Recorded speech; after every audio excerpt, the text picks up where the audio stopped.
Good evening, and thanks for joining us. I'm Maria Parham, editorial page editor for the Arizona Daily Star and host of AZ Illustrated Metro. Tonight, we're going to check in on a massive wastewater construction project and find out what we'll get for our money.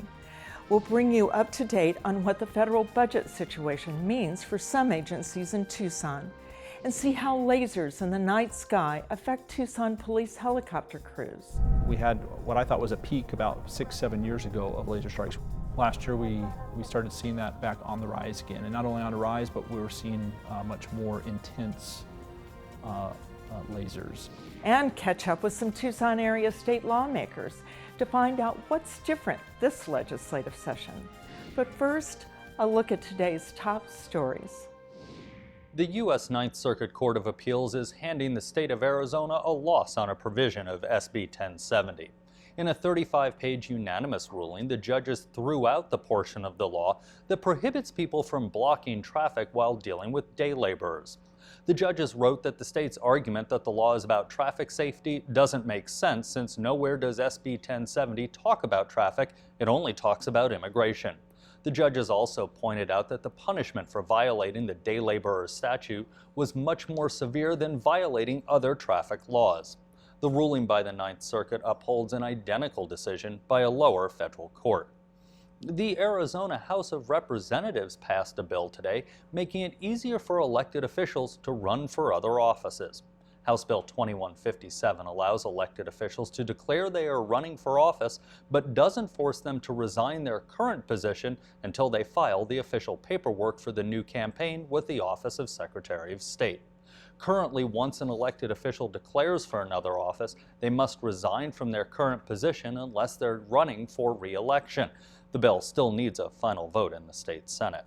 And spring break is here, and a national group says for families looking for a quick getaway, Tucson is tops. Tucson made the #2 spot for family vacations according to livability.com, which tracks hundreds of locations. The website looked for family-friendly places that offer plenty to do on a small budget. And that's a look at tonight's headlines.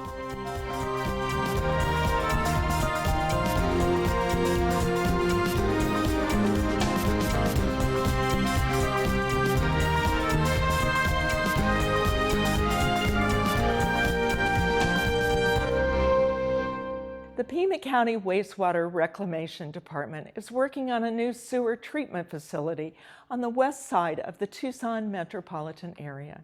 It's a $185 million project, and construction is expected to be finished at the beginning of 2014. As Andrea Kelly reports, the project is meant to bring the county into compliance with environmental regulations and improve the smelly reputation of county wastewater treatment.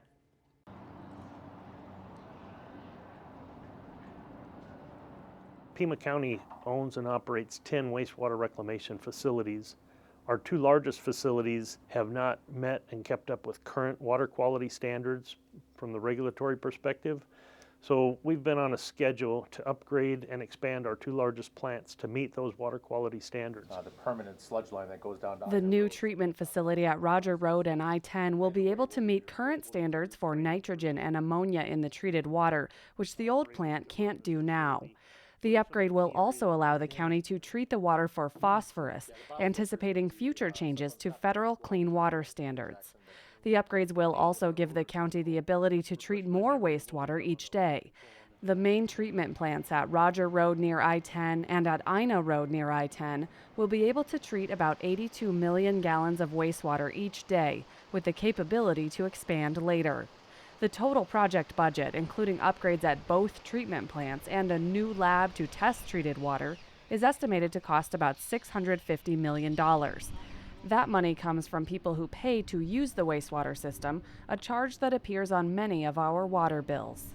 While the cost of running the operations and maintenance of our wastewater infrastructure is not increasing significantly, what is increasing is the debt service, because we had to borrow money to build these $640 million worth of capital projects. Just like if you borrow money for a home, you have to pay the debt service on that. And that's what's really increased our users' rates over the past few years. Jenkins says even though rates have gone up by more than 10% a year for the past 3 years, with one more increase still to come, Pima County residents are not paying a high rate compared to other areas in the country. You know, in the early 2000s, we were probably one of the lowest sewer user rates in the country. And now we find ourselves, because of these necessary increases to pay for this infrastructure that we're putting in, we find ourselves probably getting closer to the midpoint or the average sewer rates amongst the nation. After the final increase goes into effect next summer, the average residential customer will pay about $40 a month for the wastewater service, he says. And what are they paying for? The new plant is under construction now. When it's finished, the wastewater treatment process will start at the headworks. Ken Sheeler is the county's project manager for this work. He says that is where the large items that have made their way into the sewer pipes are removed from the wastewater. Things like boards, hair, plastic bags, that kind of thing, just a big screen, big bar screens take out those things. And then there are pumps there that pump the water up to the dissolved air flotation unit, and that's the highest unit in the facility. So we flow by gravity from there all the way through to the end of the plant. The DAF, or dissolved air flotation, is also meant to remove solids from the wastewater. At this stage, air is injected into the wastewater and helps make the larger objects float. Before we get to the rest of the treatment process, let's address the important question. How will this new treatment plant help reduce the smell of sewage near Roger Road and Interstate 10? During the wastewater treatment process, the air is separated from the liquids, and then the air is treated so it doesn't emit that recognizable smell of sewage. Those concrete basins would be filled with a round, smooth stone, and there will be bacteria growing on the outside of the stones. The air will come in, get blown by big fans through the rock, and bacteria on the rock will eat up the sulfur compounds so that the air coming out the stack will be clean air with no odors. That's a whole different odor management system than at the old Roger Road wastewater treatment plant. The older Roger Road plant is a very old technology. It involves biotowers. The bacteria work in the biotowers also, but there's a huge airflow through those biotowers, and that air escapes into the environment uncontrolled, so it's almost impossible not to have odors with that kind of a technology. And we've done a lot to try to cut down on those odors, but it's still a serious issue. The old Roger Road treatment plant will remain in operation until the new plant is complete, Sheeler says. The new odor treatment process means the sewage also won't smell as much later in the cleaning process. After odor control, the wastewater moves on to what's called a bioreactor. It is here that updated technology will be used to treat the wastewater. The new environmental regulations require nitrogen removal and probably will require phosphorus removal. We can't do that at the old Roger Road plant. This plant will be state-of-the-art. It will do an excellent job of removing all the contaminants, and it will also control the odors very effectively. Greg Fisher is the manager of the project. He works for CH2M Hill, the contractor doing the construction. The company will later operate the sewage treatment plant. And we're sitting on top of the 5-stage bar and fill process. This is the large diameter tank, approximately 250 feet across. Each basin holds about 2.2 million gallons for a total of a little over 8 million gallons. The bioreactor breaks down the solids in the wastewater using bacteria in a 5-step process that alternates with and without oxygen. Fisher says that alternating system is effective and is the centerpiece of the new cleaning process. During the oxygenated steps, the bacteria grows, and then during the steps without oxygen, the bacteria consumes the waste. To help grow and get the bugs moving to help the system. As Ken mentioned earlier, this is the middle of the process. This is really where the heartbeat of the process happens to get rid of the solids and to get to the end effluent process. By this step, whatever came into the treatment plant from the sewer pipes has been broken down into liquids. Anything still solid detours back to the beginning of the treatment process.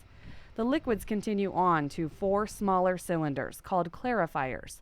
They each hold about 1 million or 1.5 million gallons of wastewater, and Sheeler says they separate the living and the dead bacteria from the clean water. And then in between there are the filters, and the filters are tiny. They take up almost no room at all, and they do a great job of cleaning up the last bit of contaminant in the water, so it's completely clean when it goes out to to the chlorine contact basin in the river.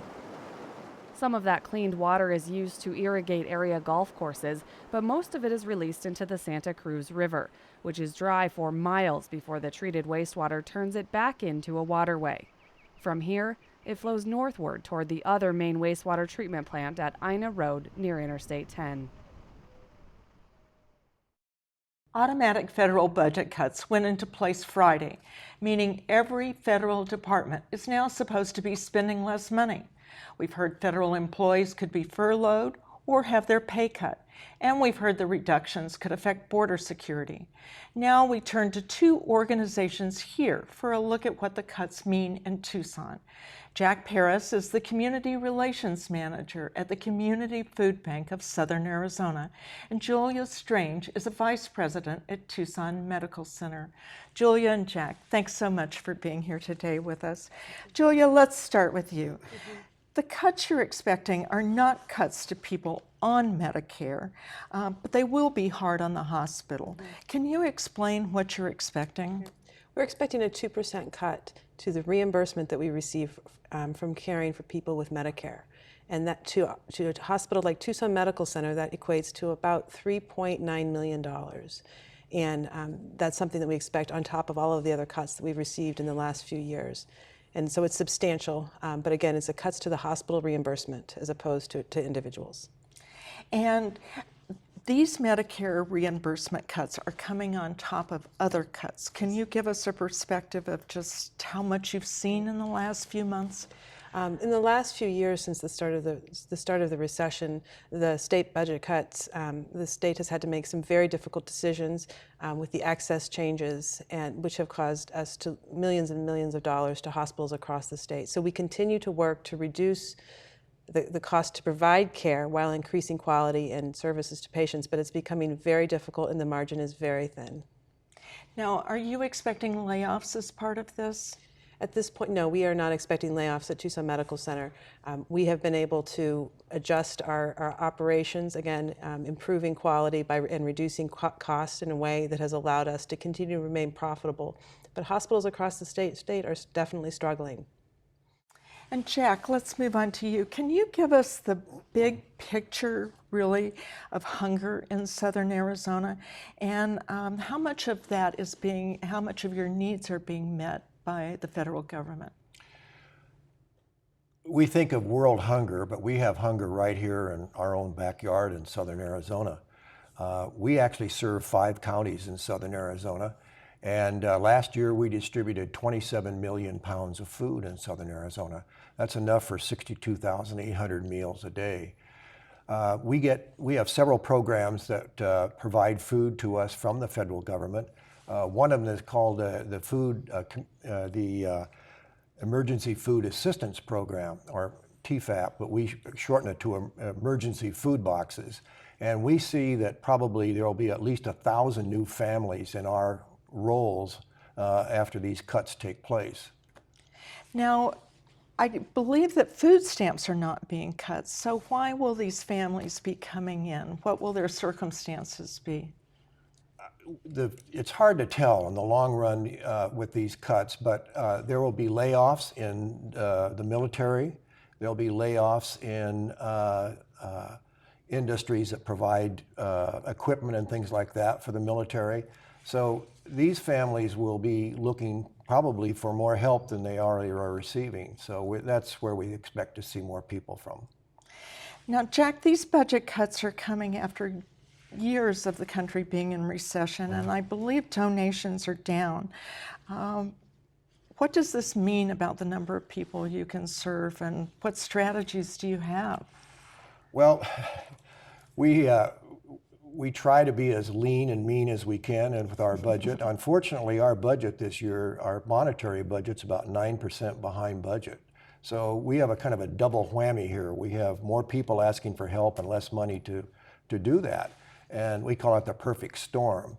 So there are a lot of things that we try to encourage people to do more food drives. We encourage people to make more donations to the Community Food Bank. And if all else fails, we encourage them to donate their time. Now, Julia, TMC may be seeing these cuts as the state is also considering Medicaid expansion. How will that affect that down the road? We are optimistic that the governor's plan to expand Medicaid in this state will be successful, and that more people to the 133% of federal poverty level will be able to have access coverage as their insurance coverage.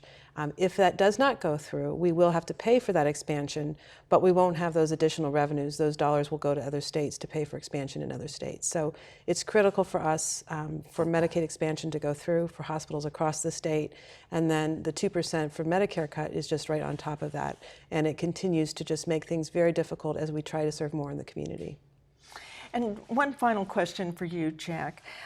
You talked about the community giving more and donating more. What's the most effective way for the community to give to the food bank? For every dollar distributed to the food bank, we can distribute $9 worth of food. Some people like to donate food, but our dollar, we can make it stretch a long way. Great. Thank you both for being here today, Julia and Jack. We appreciate it. Thank you, Marie. Thanks.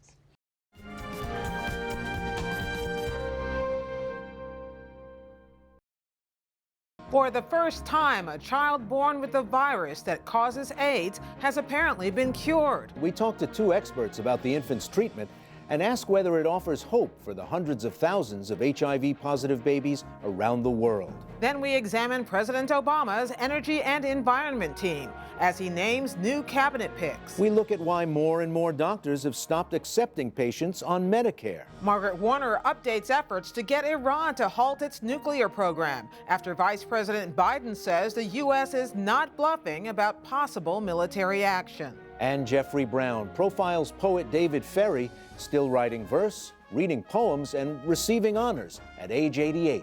That's all ahead on tonight's NewsHour.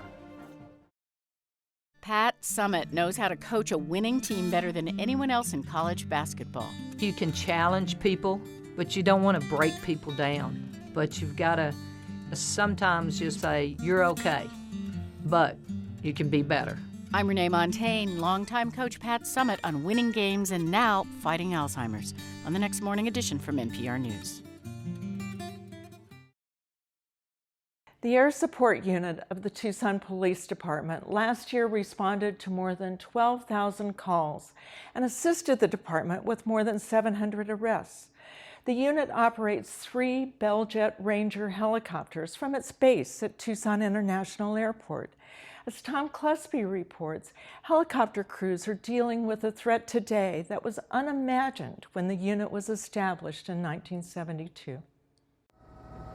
Here's a copy of reckless driver, Columbus and Speedway, White Pontiac, Grand Dam, partial call. We're being left northbound. We augment patrol in any way that we can. We have the ability to get somewhere fast. Number 5, male, early 20s. We've been called a force multiplier. Basically, we can see things from a 3D perspective. We can see on the roof, we can see in the backyard, we can see on the sides, we can see in the alley. Okay, I think I have it here. Where it might take 5 or 6 officers to have that same view of the entire perimeter, we can do from one platform above the scene. Go ahead. We have radios on the ground. We have radio communication that's the same as they have. It's going to be a number 1 male. We were given information from our dispatch center of calls for service that officers are responding to. Some rover to come and take a look at 3 subjects north. Usually the typical calls that we would go to obviously are the priority ones, people with guns, people armed. It's going to be just north of, I think it's St. Clair.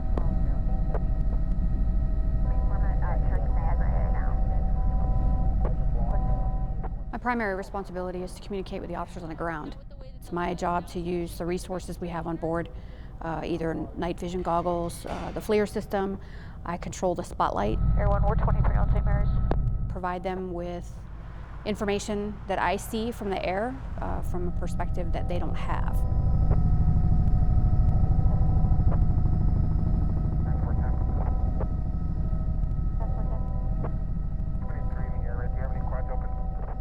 There's a flash blindness that occurs. Basically, you're left with no vision. Depending on if the laser comes in through the front windscreen or the side, it can diffuse as it enters the aircraft and basically fracture or prism and illuminate the entire windscreen. Maybe in a car, it might be simple if you're doing a low speed and you could hit the brakes and just stop. Well, when you're flying an aircraft, you don't have that luxury of just kind of pulling over and stopping. Obviously, worst case scenario is the pilot's going to become incapacitated and crash. We had what I thought was a peak about 6-7 years ago of laser strikes. Last year, we started seeing that back on the rise again, and not only on the rise, but we were seeing much more intense lasers. Easily purchased online. I got my laser in Beijing. I'm an amateur astronomer and I'm taking physics classes. And on that night, I wanted to look for stars. I was trying to trace out constellations, and I found stars, a couple of them, and looked further into the sky, and I saw lights. It ended up turning to my left, and I was shocked. And actually, the lights were on a helicopter. I felt really sorry about this situation, about the stupid mistake I made. And I'm glad that the pilots were safe. They were not hurt, not injured, not blind. And again, I'm sorry about that incident. No one, we copy, we'll go back to 2. All covered. It was probably the brightest green laser strike that I ever had, and immediately created pain and discomfort and watering in my eyes and a flash blindness that was, it literally felt like I got punched in my eye. I went and saw a retinal specialist. It was determined that I had a retinal burn and that it separated or detached some of the gel in my eye. Basically has left a little black spot in my vision. If we could avoid that type of incident happening to any other pilot, that would be great.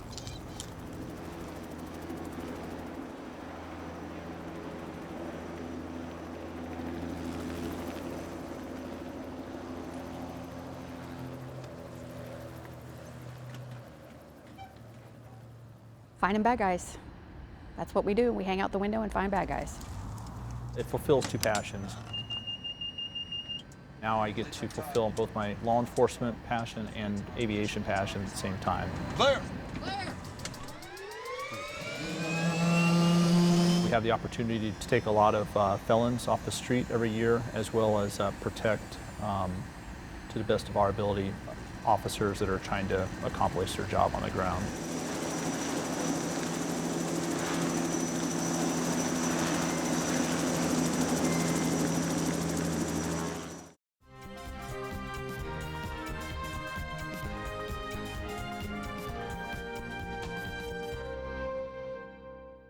The Arizona legislature hasn't been the friendliest to Tucson issues in the last few years.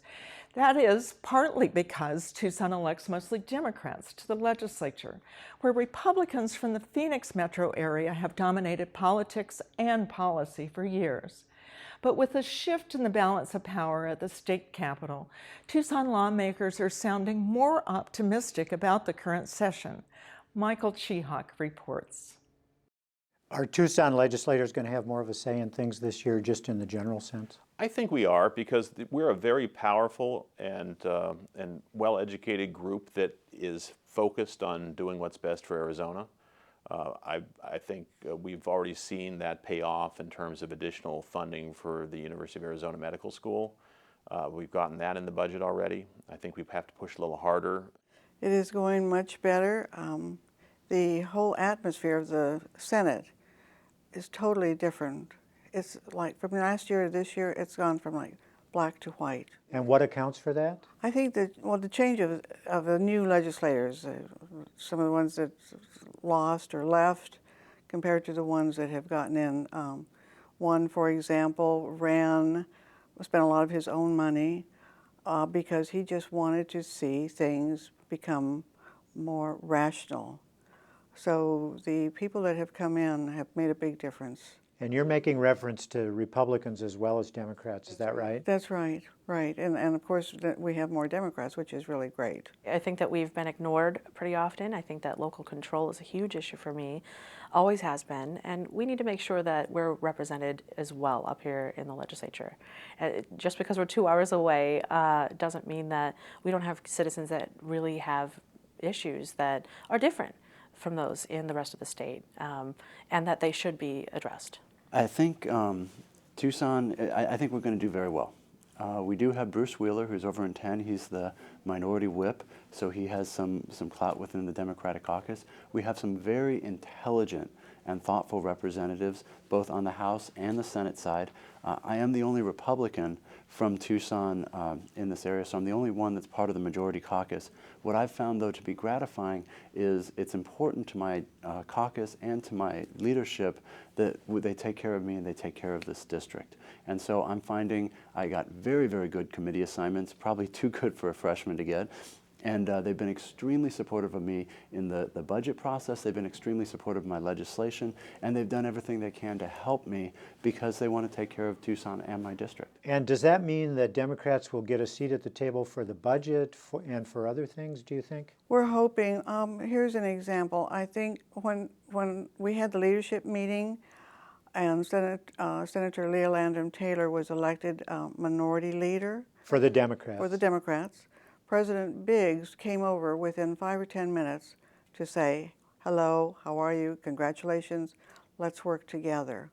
I mean, that was major. Do you think Democrats will have a seat at the budget table this year? You know, I think so. I really do. I think we have a common sense budget. I think that, like I said, we've been aligned as much as we can with Governor Brewer. I think she's put forth a lot of common sense aspects to our budget, and we want to make sure that, again, we're working together to make sure that that happens. There's a number of things I've got working in the budget. While I'm not going to be included directly in the budget because they've decided not to include Democrats again this year, I have a number of Republicans who are understanding and embracing some of my priorities, and they're going to move that forward in the budget process. What legislation do you see that is favorable to Tucson, or things that Tucson needs coming out as a result of this new atmosphere? It's still a little bit early, but Tucson has gotten more involved with watching what is going on, and it'll be interesting to see if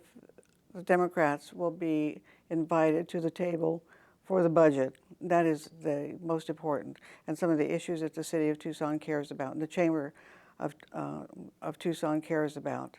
I'm very supportive of the Pima County JTED, and I've supported a piece of legislation that would change the funding formulas to promote their ability to work with industry. I'm fighting very, very hard for the U of A. I worked hard with the governor to make sure that the medical school funding was in her budget. We meet together as legislators across party boundaries in Southern Arizona, and I think that we will have an opportunity to get the voice of Southern Arizona heard more effectively up here.